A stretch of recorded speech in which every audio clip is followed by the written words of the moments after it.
أعوذ بالله من الشيطان الرجيم بسم الله الرحمن الرحيم الحمد لله رب العالمين الرحمن الرحيم مالك يوم الدين إياك نعبد وإياك نستعين اهدنا الصراط المستقيم صراط الذين أنعمت عليهم غير المغضوب عليهم ولا الضالين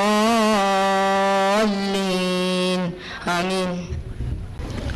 அடுத்தது வாழ்த்துரை. முன்னாள் தலைமை ஆசிரியர் பேச்சால் தமிழ் மூச்சால் உரை வீச்சால் அவையோர் செவிகளில் சுகமாய் சுவையாய் சிந்த வரும் சிந்தனை தேன் கல்வி பெருங்கடலின் மீன் ஜனாப் ஹாஜா முஹையத்தீன் அவர்களே வருக, அழகுரை தருக.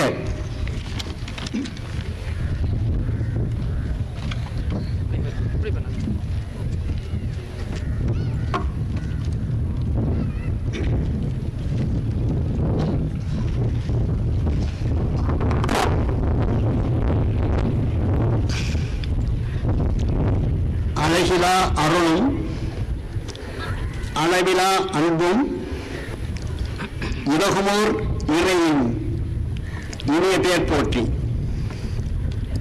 உலகெல்லாம் படைத்தே உயர்வுற காக்கும் புலமையோன் தனக்கே புகழலாம் அனைத்தும். பேரன்பிற்கும் பாசத்திற்கும் உரிய இப்பள்ளியினுடைய தலைமை ஆசிரியர் அவர்களே, இன்றைய ஆசிரியர் தின விழாவிலே சிறப்பு விருந்தினர்களாக கலந்து கொண்டிருக்கும் என்னுடைய முன்னாள் மாணவர்களான ஏ அன்சாரி அவர்களே, ஏனென்றால் அவரை படிக்கிறதாக எனக்கு அன்சாரி என்றுதான் தெரியும். திரு சிங்காரவேல் அவர்களே, இப்பள்ளியிலே பணியாற்றிக் கொண்டிருக்கக்கூடிய இருபால் ஆசிரியர் பெருமக்களே, இப்பள்ளியிலே பணியாற்றி ஓய்வு பெற்றிருக்கின்ற முன்னாள் ஆசிரியர் பெருமக்களே, முன்னாள் மாணவர்களே, இந்நாள் மாணவர்களே, அலுவலக உதவியாளர்களே, பெற்றோர் ஆசிரியர் சங்க தலைவர் மற்றும் உறுப்பினர்களே, இணையதள நண்பர்களே, உங்கள் அத்தனை பேருக்கும் இந்த இனிய மாலை பொழுதிலே இறைவனின் சாந்தியும் சமாதானமும் என்றென்றும் நிலவட்டுமாகுக என்று வேண்டிக் கொண்டவனாக என்னுடைய வார்த்தையை துவங்குகின்றேன். பேச்சை ஆரம்பிப்பதற்கு முன்னரே உங்கள் தலைமை ஆசிரியர் கேட்டார், சார் 12 நிமிடம் பேசுகிறீர்களா அல்லது 10 நிமிடம் போதுமா? இதிலிருந்தே தெரிந்து கொண்டேன் 10 நிமிஷம் மட்டும் பேசினால் போதும், அதற்கு மேல் நீங்கள் பேசக்கூடாது என்று சொன்னது போல் இருந்தது. நிச்சயமாக 10 நிமிஷத்திற்கு மேல் பேச வேண்டிய அவசியம் இல்லை என்று கருதுகிறேன்.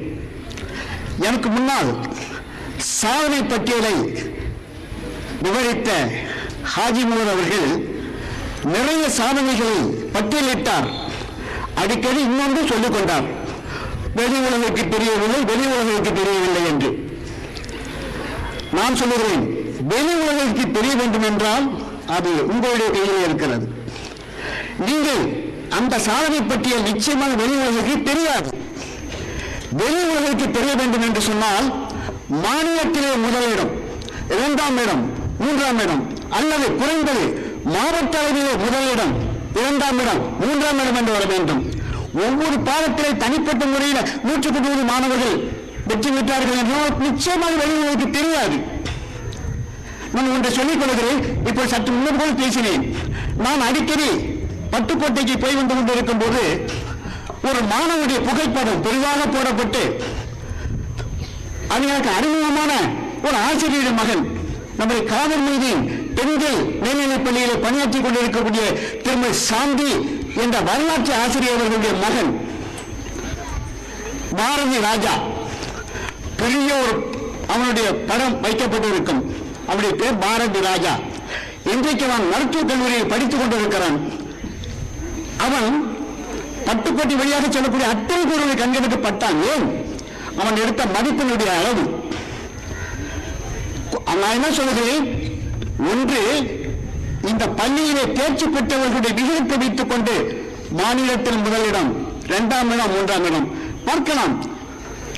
தேர்வு முடிவு வந்த மறுநாள் செய்தித்தாள்களை பார்த்தால் எந்த செய்தித்தாளை வேண்டுமானாலும் எடுத்துக் கொள்ளலாம். அப்படி பக்கம் பக்கமாக அந்த பள்ளியினுடைய பெயர்கள், அந்த பள்ளியிலே சிறந்த மதிப்பெண் பெற்று தேர்ச்சி பெற்றவர்களுடைய புகைப்படங்கள் இது வெளியே வந்து கொண்டிருக்கும். அல்லது நாமக்கல்லில் இருந்து வருகிறது அடிக்கடி, நாமக்கல் இந்த பள்ளியிலே படித்த மாணவன் இத்தனை மதிப்பெண்கள் பெற்றான், மாநிலத்திலே முதலிடம், 2ஆம் இடம், 3ஆம், குறைந்தது 10 இடம். இந்த அளவிலே தேர்ச்சி பெற்றால்தான் வெளி உலகிற்கு தெரியும். ஆகவே நீங்கள் அமர்ந்திருக்கிறீர்களே, இந்த ஆண்டு 10ஆம் வகுப்பு 12ஆம் வகுப்பு தேர்வு எழுதக்கூடிய மாணவர்கள் இத்தகைய ஒரு தேர்ச்சி பெற்றீர்கள் என்று சொன்னால் நிச்சயமாக அந்த செய்தி நிருபர்கள் உங்களை தேடி வருவார்கள், உங்கள் வீட்டுக்கு தேடி விடுவார்கள், உங்கள் பெற்றோர்களை நிற்க வைத்து புகைப்படம் எடுப்பார்கள். மறுநாள் டைம்ஸ் இந்தியா, தினமலரா, தினமணியா அனைத்து செய்தித்தாள்களிலும் அந்த புகைப்படம் வரும். அதே போல தொலைக்காட்சி செய்திகளிலே உங்களுடைய பெயரும் புகைப்படமும், உங்களுடைய பெற்றோர்களுடைய பெயரும், உங்களுடைய ஆசிரியர்களுடைய பெயரும் இடம்பெறும். ஆகவே நீங்கள் மனசு வைத்தால் ஹாஜி சார் குறிப்பிட்டுக் கொண்டார்களே, வெளி உலகுக்கு தெரியவில்லை, வெளி உலகுக்கு தெரியவில்லை என்று இப்போது ஒரு சாதனை நிகழ்த்தினால்தான் அது வெளி உலகுக்கு தெரியும். அந்த சாதனையை இந்த ஆண்டு மாணவர்கள் 10ஆம் வகுப்பு 12ஆம் வகுப்பு எழுதக்கூடிய மாணவர்கள் நிகழ்த்தி காட்டுவேன் என்று சபதம் எடுத்துக் கொள்ளுங்கள். முடிந்தால் முயன்றால் முடியாதும் ஒன்றுமில்லை. முன்னால் முடியும் தம்பி என்று ஒரு அறிஞர் அடிக்கடி சொல்லுவார். முடிந்தால் நிச்சயமாக முடியும் என்று மாணவர்களுக்கு சொல்லிக்கொண்டு, ஆசிரியர் தினம் என்பதால் ஆசிரியர்களை பற்றி சில வார்த்தைகள். நான் டாக்டர் ராதாகிருஷ்ணன் அவர்களை பற்றி கொஞ்சம் அதிக நேரம் பேசலாம் என்று வந்தேன். ஆனால் காலம் குறுகியது, தரப்பட்ட நேரமும் மிகச் சிறிது. எனவே ஆசிரியர்கள் நான் எண்ணி பார்க்கிறேன், ஆசிரியர்களுடைய இன்றைய நிலை என்ன? உண்மையிலே எனக்கு முன்னால் சொன்னார்கள், ஆசிரியர் அறப்பணி, அதற்கே உன்னை அர்ப்பணி. உண்மைதான், அறப்பணிதான். அது மட்டுமல்ல, எழுத்தறிவித்தவன் இறைவனாவான் என்று ஒரு முழுமை ஏற்கனவே படித்திருக்கிறோம். ஆக எழுத்தறிவித்த ஆசிரியரை இறைவனுக்கு ஒப்பாக பேசப்பட்ட ஒரு காலமும் இருந்தது. அது மட்டுமல்ல, மாதா, பிதா, குரு, தெய்வம், தெய்வத்துக்கு முன்னாலே அந்த ஆசிரியரை வைத்து போற்றப்பட்ட நேரமும் காலமும் உண்டு. ஆனால் இன்றைக்கு ஆசிரியருடைய நிலை என்ன என்பதை நான் எண்ணி பார்க்கிறேன். செய்தித்தாள்களிலே பார்த்தால் அடிக்கடி ஒரு செய்தி, ஆசிரியை ஒரு மாணவியை வெட்டினால் மாணவி தற்கொலை, ஆசிரியை கைது. ஒரு கல்லூரி மாணவி பேராசிரியரால் பாலியல் பலாத்காரம் செய்யப்பட்டால் கல்லூரி பேராசிரியர் கைது. ஒரு பள்ளியுடைய தலைமை ஆசிரியர் ஆசிரியர் சேமனை நிதியிலே மோசடி செய்துவிட்டார், தலைமை ஆசிரியர் கைது. இப்படி பல செய்திகள் அடிக்கடி செய்தித்தாள்களில் வருகின்றன. இன்றைக்கு நிலை என்ன தெரியுமா? ஒரு மாணவன் ஒரு ஆசிரியரை பழிவாங்க வேண்டும் என்று நினைத்தால் ஒன்றும் செய்ய வேண்டியதில்லை, நேராக காவல் நிலையத்துக்கு சென்று ஒரு புகார் எழுதி கொடுத்தால் போதும். இந்த ஆசிரியர் என்னை அழித்து விட்டார், அல்லது இன்னொரு ஜாதியை தொடி திட்டிவிட்டார் என்று ஒரு புகார் கொடுத்தால் போதும். காவல் நிலையத்திலிருந்து ஆள் வரும் அந்த ஆசிரியரை கைது செய்வதற்கு. இன்றைய நிலை, இன்றைக்கு ஒரு உண்மையான ஆசிரியர் தன் கண்முன்னே ஒரு மாணவன் தவறு செய்யும் போது அவனை தண்டிக்க முடியாத அளவிலே அவருடைய கைகள் கட்டுப்போடப்பட்டிருக்கின்றன. எந்த அளவுக்கு என்று சொன்னால், இதற்கு ஒரு எடுத்துக்காட்டு. சுட்டெரிக்கின்ற வெயில் பாறை மீது விழுகிறது. அந்த பாறை கடினமான வெயிலின் காரணமாக கொதித்துக் கொண்டிருக்கிறது. அதில் வைக்கப்பட்ட ஒரு எண்ணெய் உருகி கொண்டிருக்கிறது. இதை இரண்டும் கைகளும் இல்லாத ஒரு ஊமையன் பார்க்கிறான், பார்த்து கொண்டிருக்கிறான். ஆனால் என்ன செய்ய முடியும்? அந்த வெப்பத்தின் காரணமாக வெண்ணெய் உருகி கொண்டிருக்கிறது. அந்த வெண்ணெய் எழுப்பதற்கு அவர்களுக்கு கைகள் இல்லை. அது மட்டுமல்ல, கூறி யாரையாவது அழைக்கலாம் என்று சொன்னால் அவன் பேசக்கூடிய சக்தி இல்லாதவன். அதுபோல தன் கண்ணெதிரே ஒரு மாணவன் தவறு செய்கிறான். அந்த தவறுக்காக அந்த மாணவனை கண்டிக்கவோ தண்டிக்கவோ முடியாத அளவிற்கு ஆசிரியருடைய கைகள் கட்டு போடப்பட்டிருக்கின்றன. அப்படி ஒரு தைரியமான ஒரு துணிச்சலான ஆசிரியர் ஒரு மாணவனை தண்டித்து விட்டால் முதலிய பெற்றோர்கள் சண்டைக்கு வருகிறார்கள். ஏன்? அரசாங்கமே சொல்லுகிறது, மாணவனை அடிக்காதே. இன்றைய நிலை இது. ஆமா, எங்க காலத்திலும் அப்படி இல்லை. மாணவனாக இருக்கக்கூடிய காலத்தில் எல்லா ஆசிரியர்களும் அடிப்பார்கள், தப்பு செய்தால், தவறு செய்தால். ஆனால் இன்றைக்கு தவறு செய்யக்கூடிய மாணவனை கண்டிக்க முடியாத ஒரு சூழ்நிலை இன்னைக்கு ஆசிரியர் சமுதாயத்தில் நிலவுவது உண்மையிலேயே ஒரு ஆசிரியர்களுக்கு இருக்கக்கூடிய ஒரு சவாலான ஒரு நிகழ்வு என்று கூறுவேன். அடுத்ததாக, இன்றைக்கு ஆசிரியர் பதவிக்கு வர வேண்டும் என்று சொன்னால் தகுதி தேர்வு என்று ஒரு தேர்வு வைக்கிறார்கள். அதாவது செகண்டரிகளில் ஆசிரியராக வர வேண்டும் என்று சொன்னால் 2 ஆண்டுகள் பயிற்சி முடித்து அரசு தேர்வு எழுதி தேர்ச்சி பெற்றுவிட்டு வந்து விடலாம் 6ஆம் வகுப்பு 7ஆம் வகுப்பு 8ஆம் பாடம் எடுத்து நடத்துவதற்கு. அதே போல BA BSc BCom முடித்துவிட்டு ஓராண்டு BEd படித்துவிட்டு அரசு தேர்வை எழுதிவிட்டு ஆசிரியராக வந்து விடலாம். அதாவது ஒரு சில ஆண்டுகளுக்கு முன்னால் வரை. இன்றைக்கு எப்படி தெரியுமா? அது பத்தாது, நாங்கள் தனியாக ஒரு தேர்வு வைத்தோம், அந்த தேர்வில் நீங்கள் தேர்ச்சி பெற்றால் மட்டுமே நீங்கள் ஆசிரியராக வர முடியும் என்று இன்றைக்கு அரசாங்கம் சொல்லுகிறது. அதுவும் இன்றைக்கு ஆசிரியராக வர இருப்பவர்களுக்கு ஒரு சவால். ஆக ஆசிரியராக வர இருப்பவர்களுக்கு ஒரு சவால் காத்திருக்கிறது. ஆசிரியர்களாக வந்த பிறகு அரசாங்கம் எடுக்கின்ற சில சட்டங்கள், அரசாங்கமே சொல்லுகிறது, மாணவனை அடிக்காதே. அதுக்கு அடிக்க என்னுடைய பழைய மாணவர்கள் இருக்கிறார்கள். நான் எந்த காலத்தில் மாணவனை அடித்தவன் அல்ல. மாணவனை அடிக்கலாம் என்று சட்டம் இருந்த காலத்திலேயே நான் மாணவனை அடிக்காதவன். தந்தை கையில் இருப்பதில்லை, அன்பை மட்டும்தான் வைத்து மாணவர்களை நான் வழித்துக் கொண்டிருந்திருக்கிறேன். அப்படிப்பட்ட நானே சொல்லுகிறேன், அடிக்க வேண்டிய சூழ்நிலை ஏற்பட்டால் ஒரு மாணவனை அடித்துத்தான் திருத்த முடியும். மாணவர்கள் கோவித்துக் கொள்ளக்கூடாது. ஒரு ஆசிரியர் உங்களை அடிக்கிறார் என்று சொன்னால் நிச்சயமாக உங்களை ஒரு நல்ல நிலைக்கு கொண்டு வருவதற்காகத்தான் அடிக்கிறார் என்பதை நீங்கள் எண்ணிக்கொள்ள வேண்டும். உங்கள் பெற்றோர்கள் உங்களை ஏன் அடிக்கிறார்கள்? அதே போலதான் ஒரு ஆசிரியர் உங்களை திருத்துவதற்காக, உங்களை உயர்ந்த ஒரு நிலை கொண்டு வருவதற்காக, நீங்கள் நல்ல மதிப்பெண்கள் பெற்று தேர்ச்சியை நல்ல வெற்றி பெறுவீர்கள் என்பதற்காக, இப்படிப்பட்ட காரணங்களுக்காக மட்டுமே ஒரு ஆசிரியர் மாணவனை அடிப்பாரை உடைய அந்த மாணவனை வேறு நோக்கத்துக்காக அடிப்பதில்லை என்பதை மனதில் கொள்ள வேண்டும். இந்த கருத்தையும் உங்களுக்கு சொல்லிக்கொண்டு இப்படி இருக்கின்ற ஆசிரியர்களுக்காக சில மொழிகள் நான் இப்ப சொன்னதுன்னா, பையனை பார்த்து சொன்னேன், ஆசிரியர்களை அடித்தால் நீங்கள் கோபித்துக் கொள்ளார்கள். ஆசிரியருக்கு சொல்லுவேன், தேவையில்லாமல் மாணவர்களை கண்டிக்கவோ அடிக்கவோ கூடாது. தேவை ஏற்பட்டால் மட்டும் அதை நீங்கள் செய்யலாம். அதையும் கூட நீங்கள் செய்யக்கூடாது. சட்டம் சொல்லுகிறது, தலைமை ஆசிரியர் தான் செய்யலாம். ஒரு மாணவனை அழிக்கக்கூடிய ஒரு உரிமை தலைமை ஆசிரியருக்கு மட்டுமே உண்டு என்றுதான் அரசு கட்டளை கூடுகிறது. ஆகவே அன்பால் நீங்கள் மனது வைத்தீர்கள் என்று சொன்னால் ஒரு முட்டாள் மாணவனை கூட ஒரு அறிவால் புத்திசாலி மாணவன் ஆக்கிவிடலாம். பொதுவாக சொல்வார்கள், மாணவர்களே 3 வகை கண்டிப்பாக இருப்பார்கள்.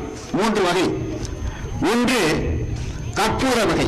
கற்பூரத்தை பற்றி உங்களுக்கு தெரியும், லேசாக நெருப்பை காற்றுவிட்டால் போதும், குப்பென்று பற்றிக்கொள்ளும். அடுத்தது ஒன்று கரி.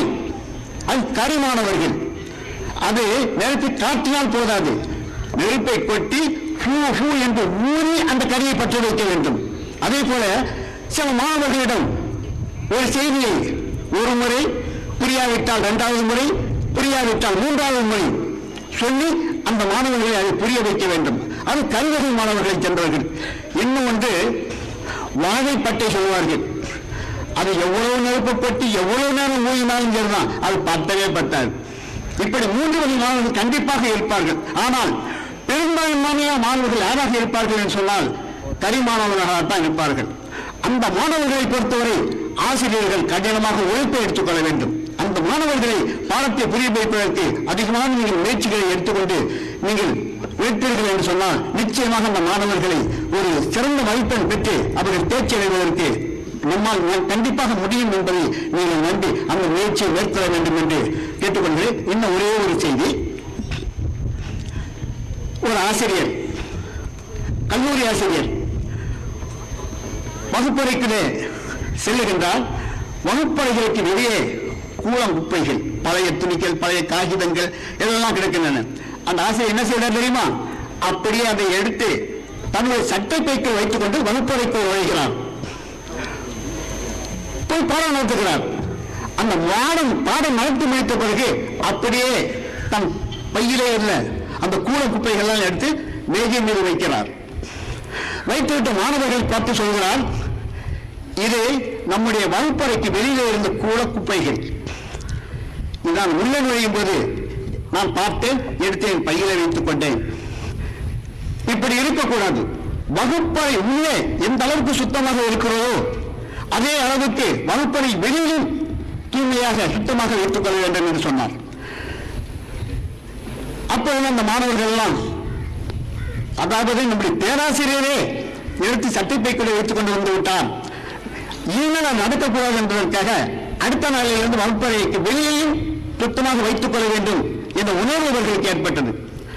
அதே ஆசிரியர் இன்னும் ஒரு நாள் வகுப்பறையில் இருந்தபோது ஒரு முஸ்லிம் மாணவன் தொப்பி போட்டு இருக்கிறான், ஒரு வெள்ளை தொப்பி. தொப்பி அழுக்காக இருக்கிறது. அந்த மாணவனை பார்த்து சொன்னார், ஏனப்பா உங்களுடைய தொப்பி அழுக்காக இருக்கிறது, துவைத்து போடக்கூடாதா? ஒரு நாள் சொன்னார், இரண்டாவது நாள் சொன்னார், அந்த மாணவன் துவைத்ததாகவே தெரியவில்லை. ஒரு நாள் அவர் என்ன செய்தார் தெரியுமா? அந்த மாணவனிடம் தொப்பியை வாங்கிக் கொண்டு அவர் துவைத்துக் கொண்டு வந்த அந்த மாணவனுக்கு தொப்பியை போட்டார். அதற்கு பிறகு அந்த மாணவன் அழுக்கான தொப்பியை போட்டுக் கொண்டு வரவில்லை என்பதாக நான் ஒரு ஆசிரியர் வரலாறை படித்தேன். அந்த ஆசிரியர் இவர் யாரும் அல்ல, நம்முடைய டாக்டர் ராதாகிருஷ்ணன் அவர்களுக்கு பிறகு 3வது முறையாக இந்திய நாட்டின் குடியரசுத் தலைவராக வந்த டாக்டர் ஜாக்கிர் ஹுசைன் அவர்கள் தான் அந்த பேராசிரியர். அவர் சிறந்த ஒரு பேராசிரியராக திகழ்ந்தவர். டெல்லியிலே ஜாமியா என்ற பல்கலைக்கழகத்தை தோற்றுவித்து அந்த பல்கலைக்கழகத்துடைய துணைவேந்தராக இருந்தார். ஜெர்மனியிலே PhD பட்டம் வாங்கியவர்.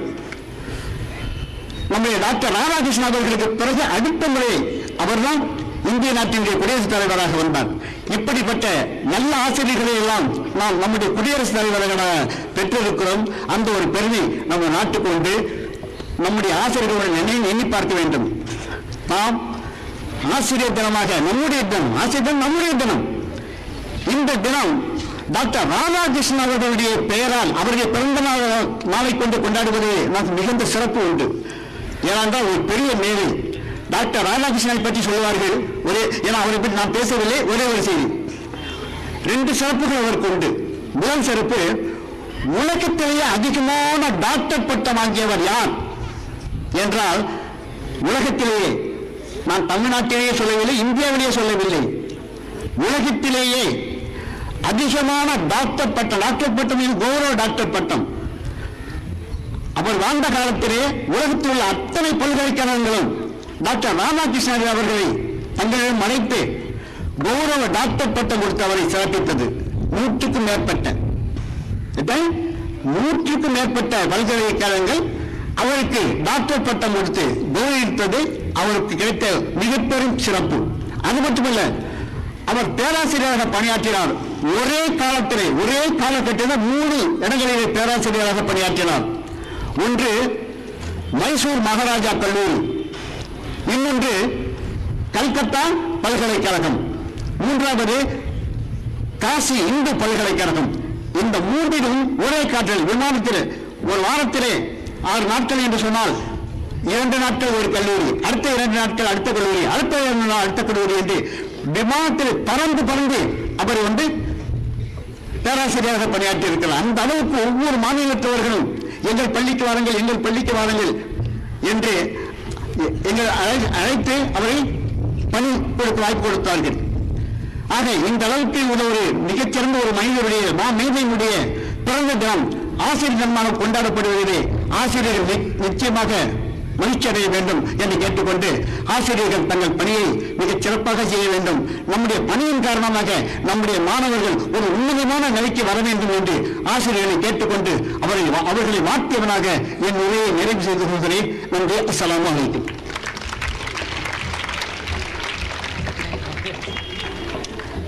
அடுத்து வாழ்த்துறை.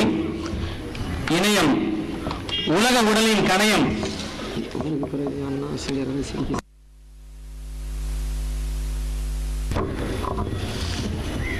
இணையம் உலக உடலின் கணையம், உள்ளங்கையில் உலகம், விஞ்ஞான முகத்தின் திலகம், புதிய தளத்தில் இறங்கி இணையதளத்தில் உலவும் எழுத்தாளர், தமிழ் மொழியை தூர்வாரி எழுத்தால் உயர்ந்த ஏரி, இணையதள சம்சாரி இப்ராஹிம் அன்சாரி.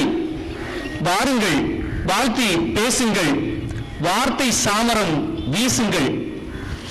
இதனைத் தொடர்ந்து மிகப்பெரிய பட்டிமன்ற பேச்சாளர், நகைச்சுவை பேச்சாளர் அண்ணா சிங்காரவேல் ஐயா இருக்கிறாங்க. வயிறு குலுங்க சிரிக்க வைக்கும் அந்த அற்புதமான பேச்சு இதனைத் தொடர்ந்து.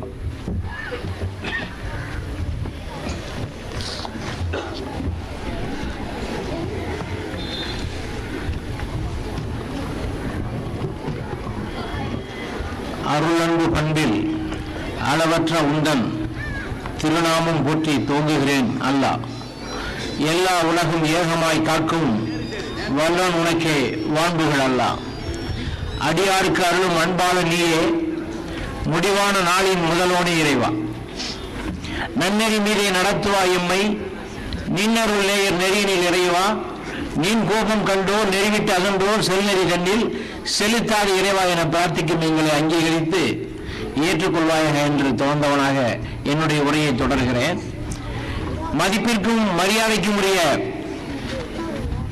என்னுடைய ஆசிரியர், இன்றைக்கு இந்த விழாவில் எனக்கு முன்னாலே உரையாற்றிய என்னுடைய தனிப்பட்ட முறையிலும் நான் மிகவும் மதிக்கக்கூடிய கண்ணியத்துக்குரிய ஹாஜா மொய்தீன் சார் அவர்களே, கல்லூரி துணை முதல்வர் ஜனாப் உதுமான் சாஹிப் அவர்களே, பள்ளியினுடைய தலைமை ஆசிரியர் ஹாஜி மஹபூப் அலி சாஹிப் அவர்களே, அருமை தம்பி பட்டிமன்ற பேச்சாளர் அண்ணா சிங்காரவேல் அவர்களே, இங்கு இருக்கக்கூடிய ஆசிரியர்களே மற்றும் ஊரில் இருந்து வந்திருக்கக்கூடிய பெருமக்களே, மாணவ மணிகளே, உங்கள் அனைவருக்கும் இந்த அருமையான நேரத்திலே என்னுடைய இறைவனுடைய சாந்தியும் சமாதானமும் உண்டாவதாக என்று என்னுடைய இந்த சலாத்தை முதற்கண் தெரிவித்தவனாக நான் தொடர்கிறேன். எனக்கு முன்னாலே பேசிய ஹாஜா மொய்தீன் சார் அவர்கள் ஒரு கணிதம் நடத்தக்கூடிய ஆசிரியர். இன்று இந்த இடத்திலே நான் நிற்கிறேன் என்று சொன்னால் ஒரு உணர்ச்சியின் வடிவமாக நான் நின்று கொண்டிருக்கிறேன். காரணம், இந்த இடம் நாங்கள் எல்லாம் நாற்றாக விதையாக விதைக்கப்பட்ட இடம். நாற்றாக வளர்ந்து அங்கெங்கே நாங்கள் விதைக்கப்பட்டோம், கொண்டு போய் பயிரிடப்பட்டோம். இந்த இடத்திலே தான் நாங்கள் விதைக்கப்பட்டோம்.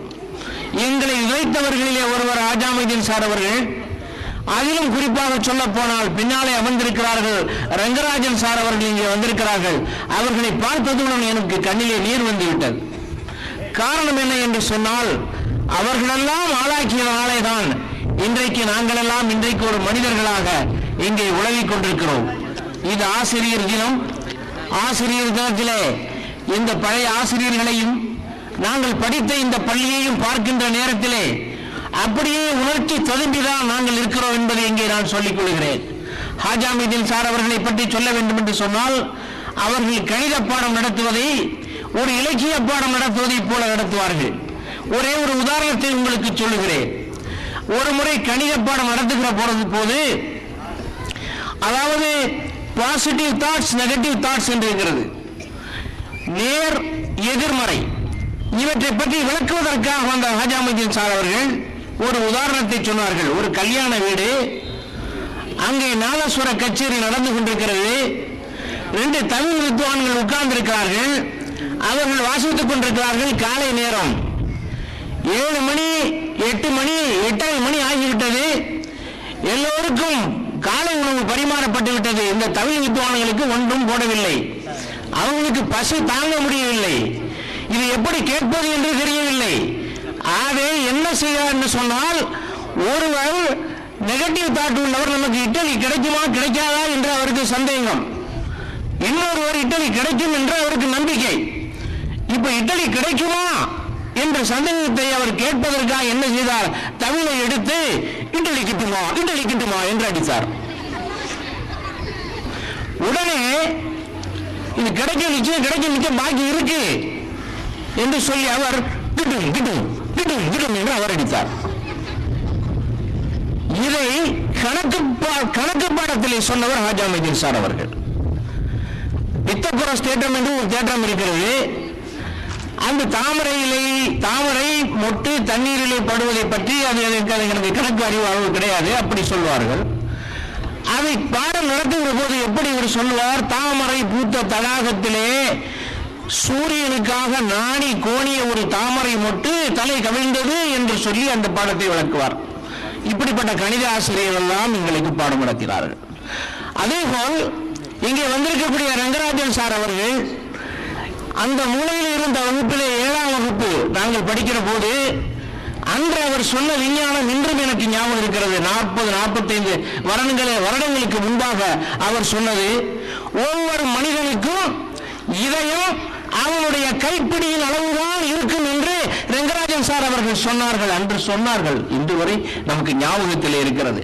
அந்த அளவுக்கு பசுமரத்தாணி என்று சொல்வார்களே, அதே போல மனதிலே பதிய தக்க விதத்திலே பாடம் நடத்திய ஆசிரியர் பெருமக்கள் அவர்களுக்கெல்லாம் இன்றைக்கு நாம் ஒரு மரியாதை செய்கின்ற நாள் இந்த நாளிலே கலந்து கொண்டு இப்படிப்பட்ட ஒரு அருமையான ஒரு நிகழ்ச்சியிலே உங்கள் எல்லாரும் சிரித்த முகத்தோடு பார்ப்பதற்கு மிகவும் சந்தோஷமாக இருக்கிறது. ஆசிரியர்களை பற்றி சொல்லுகிற போது என்ன சொல்வார்கள்? அறிஞர் பெருமக்கள் சொல்லுகிறார்கள், ஏணி தோணி நார்த்தங்கா என்று சொல்வார்கள். ஏணி என்றால் என்ன? அது இருக்கிற இடத்துல இருக்கும். நம்ம எங்கே நாம் போக நினைக்கிறோமோ அங்கே ஏற்றி விட்டு விடும். ஆனால் அந்த ஏணி மட்டும் அந்த தரையிலேயே தான் இருக்கும். இன்றைக்கு ஹாஜி முகமது சார் அவர்கள் மிகப்பெரிய பட்டியலை இங்கே வாசித்தார்கள். அவர் 98 மார்க் எடுத்தார், இவர் 100 மார்க் எடுத்தார், இவர் 120 மார்க் எடுத்தார் என்றெல்லாம் பல பட்டியல்களை வைத்தார். ஆனால் அந்த ஆசிரியர்களுக்கு நாம் என்ன செய்கிறோம்? அந்த ஆசிரியர்களுக்கு நாம் ஒன்றுமே செய்வதில்லை. ஆசிரியர்களுக்கு எதுவுமே நாம் செய்வதில்லை. நாம் இந்த பேர் மட்டும்தான் நாம் வாங்கி கொடுக்க வேண்டும். ஆகவே ஏணி ஏற்றி விட்ட இடத்திலேயே தான் இருக்கும், அது மேலே போகாது. அடுத்தாற் போல தோணி ஒரு கரையிலிருந்து இன்னொரு கரையிலிருந்து நம்மளை கொண்டு போய் கடத்தி விட்டுவிடும், அந்த கரையிலே கொண்டு போய் விட்டுவிடும். ஆனால் அந்த தோணி மட்டும் ஆற்றிலேயே தான் கிடக்கும், எங்கேயும் போகாது. அடுத்த ஆளை எதிர்பார்த்து கொண்டு உட்கார்ந்திருக்கும். இன்றைக்கு இந்த மாணவர்கள் 8ஆவதுலேருந்து 9ஆவதுக்கு போயிடுவார்கள். அடுத்த 8ஆவதுக்கு வரக்கூடிய மாணவர்கள் எதிர்பார்த்து இந்த ஆசிரியர்கள் இருந்து கொண்டிருப்பார்கள். அவ்வளவு ஒரு புனிதமான பணி. அதே போல நார்த்தங்காய், நீங்கள் எவ்வளவுதான் சாப்பிட்டாலும் சரி எல்லாத்தையும் சமைக்க வச்சிரும். ஆனா நார்த்தங்காய் மட்டும் சமைக்க ஒரே ஏப்பமா தான் இருக்கும். அண்ணா சிங்காரவேல் அவர்கள் வந்தால் இதை பற்றி மிக அருமையாக சொல்லுவார்கள். ஆகவே அதே போல இந்த ஏணி தோணி நார்த்தங்காய் என்றுதான் உதாரணமாக சொல்வார்கள் ஆசிரியர்களை. அவர்கள் இருக்கிற இடத்திலேயே தான் இருப்பார்கள், அவர்கள் அதே நிலைமையில் இருப்பார்கள். பெற்ற தாய்க்கு நாம் என்ன செய்கிறோம்? பெற்ற தாய்க்கு நாம் சோறு போடுகிறோம், அவருக்கு வேண்டிய நல்லதை செய்கிறோம். பெற்ற தகப்பனை, பேணி வளர்த்த தகப்பனை நாம் பார்க்கிறோம், செய்கிறோம். ஆனால் நம்மை நாங்கள் பெற்ற தாய்க்கும் தந்தைக்கும் சமமான முறையிலே அன்றாட நம்மை பாதுகாத்துக் கொண்டிருக்கிற ஆசிரியருக்கு நாம் என்ன செய்கிறோம்? நாம் எதுவுமே செய்வதில்லை. அவர்களுக்கு நாம் செய்ய வேண்டியது என்ன என்று சொன்னால், அருமை மாணவ செல்வங்களே, அவர்களுக்கு நல்ல பேரை இந்நேரத்தில் படித்த இன்று 45 வருடங்களுக்கு பிறகு இன்று ரங்கராஜன் சார் அவர்களை பார்த்த பிறகு என் கண்ணிலே நீர் அரும்புகிறது என்று சொன்னால் அது என்னுடைய நன்றி கடன். அதே போல நீங்களும் உங்களை ஆளாக்கிய ஆசிரியர்களை, உங்களை ஆளாக்கியவர்களை நீங்கள் என்றைக்கும் நினைவு கூறத்தக்க வகையிலே, அவர்களுக்கு நல்ல பெயர் உண்டாகத்தக்க வகையிலே நீங்கள் ஒழுக்கத்தோடு நடந்து கொண்டிருக்க வேண்டும். இந்த மாணவ பருவம் என்பது ஒரு மிக முக்கியமான பருவம். ஒரு ஞானி தவம் இருந்தானாம். தவம் இருந்தவன் ஏதாவது வரம் கிடைக்கும் என்று ரொம்ப நாள் தவம் இருந்திருக்கிறான். அந்த ஞானியிடம் கடவுள் வந்திருக்கிறார். உனக்கு என்ன வேண்டும் என்று கேட்டார். இந்த ஞானிக்கு வயது 60-65 வயதாகிவிட்டது. அவர் சொன்னார், நான் திரும்பவும் மாணவனாக போக வேண்டும் என்று. உனக்கு ஏதாவது சின்ன வரம் கேட்பா தரலாம் என்று நான் வந்தால் நீ சொர்க்கத்தையே கேட்கிறாயே என்று சொன்னாராம் கடவுள். அதே போல இந்த மாணவ பருவம் என்பது ஒரு சொர்க்கம். இந்த சொர்க்கத்தை நீங்களெல்லாம் அனுபவித்துக் கொண்டிருக்கிறீர்கள். நாங்கள் எல்லாம் சொர்க்கத்தை விட்டு எப்படியோ வாழ்க்கையிலே அடிபட்டு பல்வேறு வகையான சிக்கல்களெல்லாம் போய் ஒரு தினசாக தலையெல்லாம் நரைத்து இன்று உங்கள் முன்னாலே நாக்கும் தடுமாறி காலும் தடுமாறி கையும் தடுமாறி நின்று கொண்டிருக்கிறோம். அருமை மாணவர்களே, எதிர்காலம் மிக மிக மிக கஷ்டமானது. என்னவென்று சொன்னால், ஏனென்று இது போட்டியான உலகமாக போய்விட்டது. இந்த போட்டியிலே நீங்கள் வெற்றி பெற வேண்டும் என்று சொன்னால் உங்களுடைய அறிவை நீங்கள் கூர்மையாக்கி கொள்ள வேண்டும். ஒரு விறகு வெட்டி இருந்தான், அவன் ஒரு எஸ்டேட்டிலே போய் வேலைக்கு சேர்ந்தான். ஒரு நாளைக்கு முதல் நாள் வேலைக்கு சேர்ந்த போது அவன் 20 மரங்களை வெட்டினான். அடுத்த நாள் அதே 20 மரம் வெட்டியவன் 15 மரம் வெட்டினான்.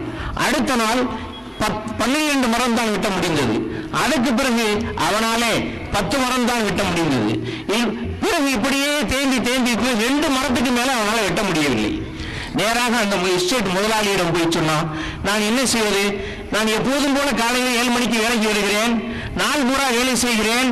ஆனால் என்னால் மரம் முன்பு போல 20 மரங்கள் வெட்ட முடியவில்லை, 10 மரம் வெட்ட முடியவில்லை, என்ன செய்வது என்று கேட்டபோது அந்த முதலாளி சொன்னார், உன்னுடைய கோடாலியை கொண்டு வா. உன்னுடைய கோடாலியை வாங்கி பார்த்தால் அது கூர் தீட்டப்படவே இல்லை, அப்படியே இருக்கிறது. நாம் சாதாரணமாக சொல்லுவோம், ஏதாவது புத்தி மாறுபட்டு ஏதாவது பேசினால் ஏன்னா உனக்கு கூர் மழுங்கி போச்சா என்று கேட்போம். அதே போல் இந்த கோடாலியை தீட்டிக் கொண்டே இருந்தால்தான் அந்த மரங்களையும் அதே போல நீ வெட்ட முடியும். அதை விட்டுவிட்டு நீ கோடாலியை தீட்டாமல் பழைய கோடாலியை வைத்துக் கொண்டிருந்தால் எப்படி? அதே போலத்தான் இந்த அறிவும். அறிவை நம்ம அவ்வப்போது தீட்டிக் கொண்டிருக்க வேண்டும்.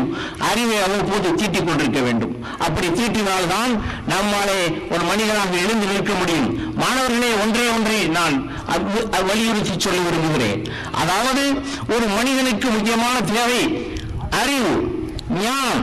ஒரு பொருளை பற்றிய ஞானம் அதை தந்து கொண்டிருக்கிறது. அதற்கடுத்து மனிதனுக்கு தேவை முயற்சி, அதற்கடுத்து இறைவனுடைய அருள். இது மூன்றும் கிடைக்கக்கூடிய மனிதன் நிச்சயமாக வெற்றி பெறுவார். நான் ஒரு உதாரணத்தை சொல்வேன். ஒரு குமுதம் பத்திரிகையிலேயோ அல்லது ஒரு ஆனந்தவடன் பத்திரிகையிலேயோ ஏதாவது ஒரு கேள்வியை கேட்கிறார்கள் என்று வைத்துக் கொள்வோம். உதாரணமாக இந்த கேள்விக்கு பதில் சொன்னால் உங்களுக்கு ஒரு 500 ரூபாய் பணம் பரிசு தரப்படும் என்று சொல்லுவார்கள் என்று வைத்துக் கொள்வோம். அப்ப கேள்வி கேட்கிறார், குமுதத்திலே காதல்மொழியின் உயர்நிலைப் பள்ளி எங்கே இருக்கிறது என்று. உங்களுக்கு பதில் தெரியும், அது உங்களுடைய ஞானம். நீங்கள் என்ன செய்ய வேண்டும்? உங்களுக்கு தெரிந்த பதிலை ஒரு பேப்பரை எடுத்து அதில் எழுதி அந்த கடிதத்தை கொண்டு போய் நீங்கள் போஸ்ட் ஆபீஸிலே போட வேண்டும். அது உங்களுடைய முயற்சி. இதே போல ஒரு 5000 பேர் போடுவார்கள். இந்த 5000 பேரையும் பேரை போட்டு குலுக்கி வரும்போது உங்கள் பேர் வர வேண்டும். அது இறைவனுடைய கருணை. ஆகவே இது மூன்றும் சேர்கிற போது மனிதன் வெற்றி பெறுவான். அத்தகைய வெற்றியை நீங்கள் எல்லோரும் கல்வியும் பெற வேண்டும், முயற்சியும் இருக்க வேண்டும். எல்லோரும் முயற்சியும் இருக்க வேண்டும். எனக்கு இது போதும், இதோடு நான் நிறுத்திக் கொள்கிறேன் என்று சொல்லாமல் எப்போதும் முயற்சியும் இருக்க வேண்டும். ஆகவே அந்த வகையிலே நீங்கள் செய்து கொள்ள வேண்டும். என்னுடைய வகுப்பு தோழர் ஒருவர் படித்துக் கொண்டிருந்தார். அவர் படிக்கின்ற போது அவர் எப்படி என்று சொன்னால், உங்களுக்கு இதை சொன்னால் கொஞ்சம் வேடிக்கையாக இருக்கும். வகுப்பு 7வது என்று நினைக்கிறேன், நான் 7வது படிக்கும் போது ஆசிரியர் சொன்னார், பரீட்சைக்கு பசுமாடு தென்னை மரம் இந்த ரெண்டையும் நல்லா படிச்சு வச்சிருந்தப்பா, இந்த ரெண்டுலையும் கேள்வி வரும், இந்த ரெண்டை பற்றி கட்டுரை வரும், ரெண்டுல ஒண்ணு கண்டிப்பா வரும், படிச்சுங்க. நம்ம பையன் ஒரு பையன் என்ன நல்ல புத்திசாலி, ஆனா சோம்பேறி. என்ன பண்ணா, பேசாம பசுமாட்டை பத்தி படிக்க ஆரம்பிச்சிட்டான். பசு பால் வரும், பசு கண்ணு போடும், பசு சாணி போடும், பசு பால் நல்லது, அப்படி இப்படின்னு பசு மாடை பத்தி நல்லா படிச்சிட்டான். தென்னை மரத்தை பத்தி படிக்கவே இல்லை, விட்டுட்டான். பரீட்சையில் போய் பார்க்குறான், கேள்வி தென்னை மரத்தை பத்தி வந்துருச்சு. தென்னை மரத்தை பத்தி கட்டுரை எழுதணும். என்ன செய்யறது? பையனுக்கு புரியல.